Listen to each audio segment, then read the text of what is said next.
Alors, on va voir si l'affaire DeepSeek, c'est une bonne affaire pour mon portefeuille ou pas.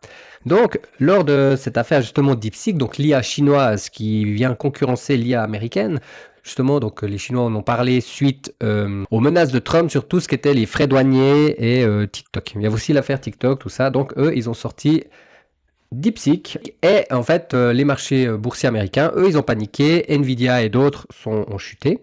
Et on va voir ensemble, moi à ce moment-là, j'ai fait un achat. Donc on va regarder ensemble justement quel achat j'ai fait. Tac, donc on voit ici, j'ai acheté, donc voilà, c'est un petit, voilà on voit ici, j'ai acheté 5 actions Nvidia à 119 dollars. Et on va voir en fait, est-ce que ça s'avère être une bonne, une mauvaise idée, et est-ce qu'il va falloir gérer cette position par la suite, et comment est-ce qu'on va le faire. On y est, ici on est justement sur l'action Nvidia, hop, on va agrandir un petit peu, faire que l'on voit beaucoup mieux, et qu'on puisse un petit peu faire une petite analyse. Hein. Donc, qu'est-ce qu'on voit là? On est en 4 heures, donc on va déjà mettre hop, en weekly, qu'est-ce que ça dit? Donc, qu'est-ce que ça dit en weekly? En weekly, on voit qu'on a justement ce gap baissier. Ce gap baissier, ensuite on vient avec une bougie rouge en dessous de la moyenne mobile, pardon, 50 périodes, et que jusqu'à aujourd'hui, on a chaque fois rebondi dessus.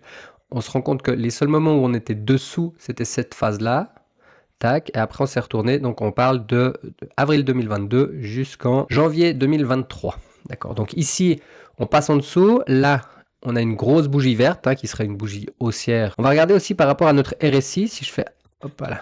Ici, on voit en bas, et je viens de faire en fait une droite sur la zone de neutralité du RSI. Donc quand on est au-dessus des 50, ça veut dire qu'on a une tendance acheteuse, d'accord.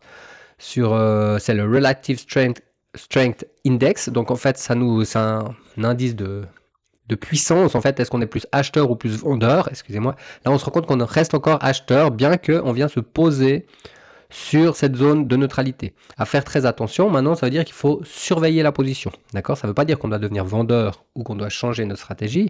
Ça veut juste dire maintenant attention, on est un petit peu sur la balance, un petit flou. On ne sait pas exactement en disant, bah voilà, nous, je m'excuse, ça se déconnecte.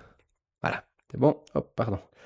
Voilà, ça se déconnecte et c'est pas grave. Sur DeepSeek, comment ça peut se passer, voilà.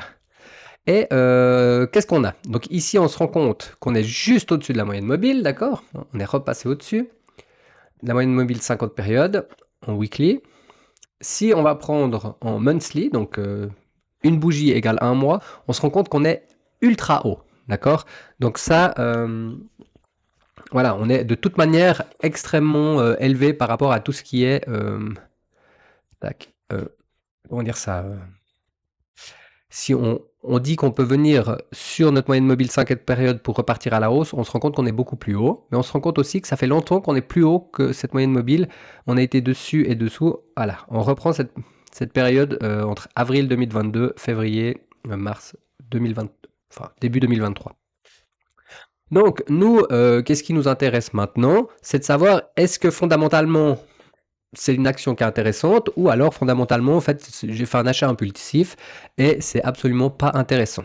Donc on se rend compte qu'aujourd'hui la valorisation elle est à 129 dollars, d'accord, donc ce qui est bien. On va dire que je gagne de l'argent et on va surtout regarder ici en fait on a les bénéfices. Donc les ronds blancs c'est ce qui est attendu par les analystes et les ronds verts donc si on est au-dessus, ils sont verts. Si on est en dessous, ils sont rouges. On se rend compte que on est toujours au-dessus, comment dire ça, des prévisions. Donc ça, c'est très très bon signe. Enfin, c'est un très bon signal. Ensuite, hop, ici, on a aussi le compte de résultats, donc de tous les 3 mois en fait, d'accord. Et on se rend compte que on avait des revenus de 18 milliards en 2023. Fin 2023, on est passé à 22 milliards. Début 2024, on est à 26 milliards. Maintenant, 30 milliards, on va dire, jusqu'en juin 2024.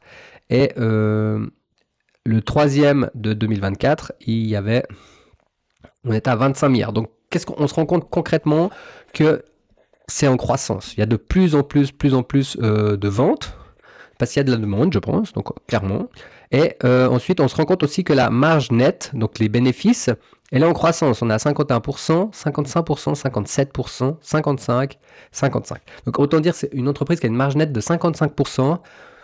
C'est presque comme imprimer de l'argent, on va dire. Voilà. Si on reprend les résultats qu'on a eus par le passé, donc on se rend compte que l'évolution de Nvidia, elle est énorme. Maintenant, est-ce qu'elle n'est pas trop élevée? Et par la suite, donc 2025-2026, tout ça en fait va retomber un peu comme un soufflet. On va se dire, bon bah voilà, c'est super, mais c'était beaucoup trop surévalué. Et aujourd'hui, ah excusez-moi, j'avais mon visage dessus, donc c'est pas grave. Donc qu'est-ce qu'on nous dit techniquement? Donc sur cette plateforme, on nous dit, on est plutôt vendeur, techniquement, d'accord. Mais par contre, d'un point de vue fondamental, les analystes sont plutôt acheteurs. D'accord. Donc là, grosso modo, on ne sait pas quoi faire. Ils estiment que la valorisation, une fair value, serait à 34%. Au-dessus. Donc 174 $. Donc voilà, les analystes techniques, eux, sont plutôt vendeurs. Donc nous, on va aller voir un petit peu du côté des analystes techniques et on va reprendre notre graphique en 1 heure. D'accord. C'est pas quelque chose qui m'intéresse vraiment, on va dire, parce que c'est dans une vue on va dire d'un point de vue investissement. Mais qu'est-ce que j'ai fait? Moi, j'ai acheté, hop là, le 27. On a dit 27. Ah, hop.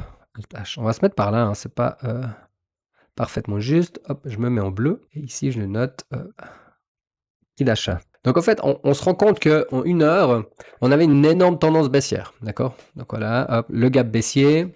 Ensuite, ici, une tendance baissière. Moi, j'achète dans cette zone. On se rend compte qu'on a eu notre gap baissier ici. Et maintenant, en fait, où est-ce qu'on se situe? Dans un chandelier, donc une bougie, donc rouge ou verte, peu importe. Elle équivaut à une heure. D'accord? 7 janvier, voilà. Extra. Donc on voit, j'achète ici, ça décolle à la hausse, bref, ça repasse en dessous, et ensuite on se retrouve un petit peu au-dessus. Qu'est-ce qu'on a? Donc clairement, on a un retournement de tendance de la moyenne mobile 50 périodes en 1 heure. Donc ça, c'est plutôt positif. Ensuite, on se rend compte que ici, on est passé au-dessus de la zone de neutralité. D'accord? Donc on se trouve au-dessus de la zone de neutralité en 1 heure. Donc ici, on passe au-dessus, on confirme, on repart à la hausse. D'accord? Donc là, je suis plutôt positif en termes de 1 heure. On se rend compte qu'on a beaucoup de résistance ici, d'accord? On a tout un niveau de Alt H, tac, que je vais mettre en orange. Ça, c'est tous des niveaux de résistance, d'accord? Mais on en a plusieurs, hein. On en a là, on en a ici. Voilà, on en a vraiment pas mal. Après, il faut se rendre compte qu'on est quand même sur des sommets de marché, d'accord? Donc, soit on a une euphorie qui continue, des acheteurs qui sont toujours là, ou alors on a clairement en fait un phénomène où on arrive des marchés, il y a peut-être un peu trop de réticence et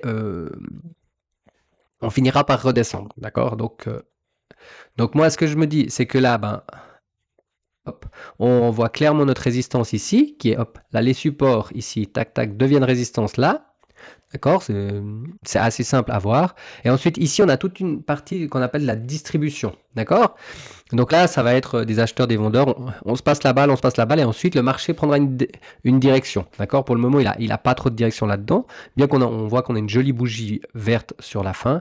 Mais on reste dans ce petit rectangle-là. Est-ce que j'arrive à vous le dessiner? Donc maintenant, à voir, est-ce que ça va partir à la hausse? Est-ce que ça va corriger à la baisse? On verra par la suite. Nous, ce qu'on sait, c'est qu'en 1 heure, d'un point de vue moyenne mobile, dirigée à la hausse, ensuite RSI au-dessus de la zone de neutralité de 50%, on est positif. Ensuite, on prend en 4 heures. On ne va pas tous les faire, d'accord? Donc en 4 heures, attention, parce que là, on se rend compte, qu'est-ce qu'on a? On est sous notre zone de neutralité de 50%, d'accord? Donc on vient taper contre. Est-ce qu'on va passer ou pas? On le définira dans les jours à venir, on ne peut pas le deviner aujourd'hui. Ensuite, là, on voit on a traversé légèrement. Hop, je vais zoomer un peu plus. Comme ça, c'est plus facile à voir. Ici, on voit que voilà, on va venir sur cette moyenne mobile, mais en fait, elle n'a pas tellement travaillé comme une résistance, hein. On voit légèrement ici, et là, on aurait plutôt une tendance acheteuse.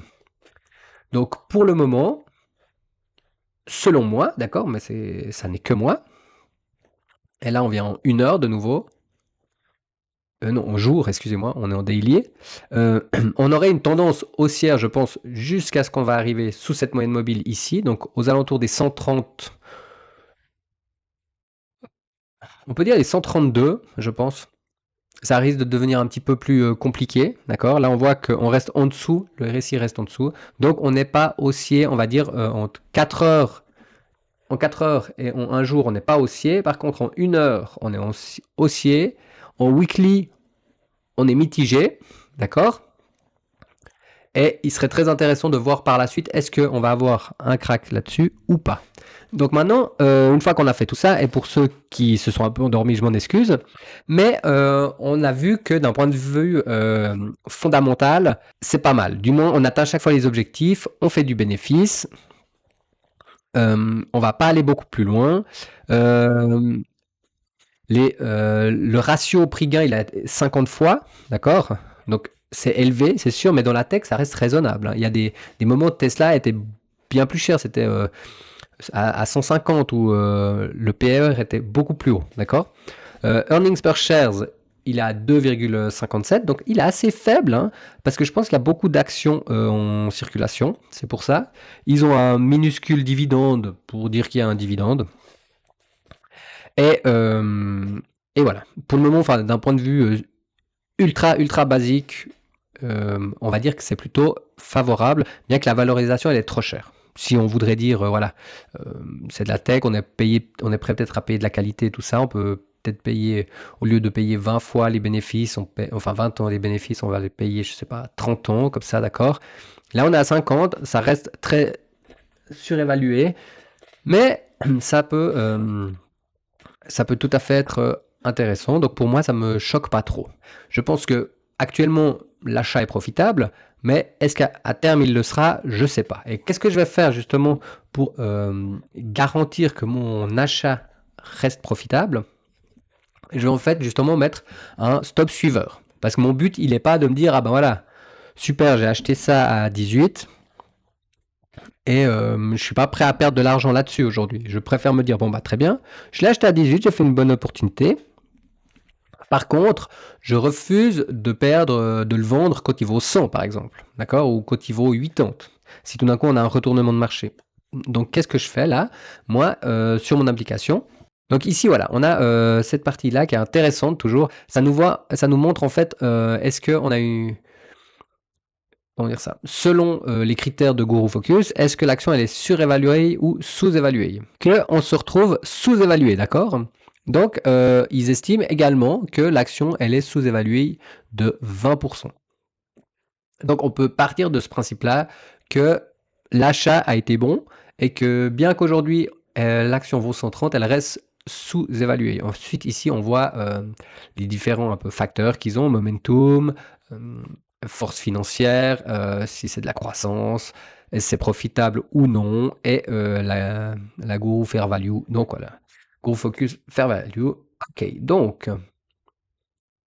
ici, on voit qu'en fait, tous les indicateurs sont dans le vert et je peux, de manière assez sereine, me dire, ben voilà, moi, je vais garder cette position tout en me mettant des stop loss, voilà, pour ne pas, en fait, devenir, comment dire ça, enfin, perdant sur cette position, ça serait dommage.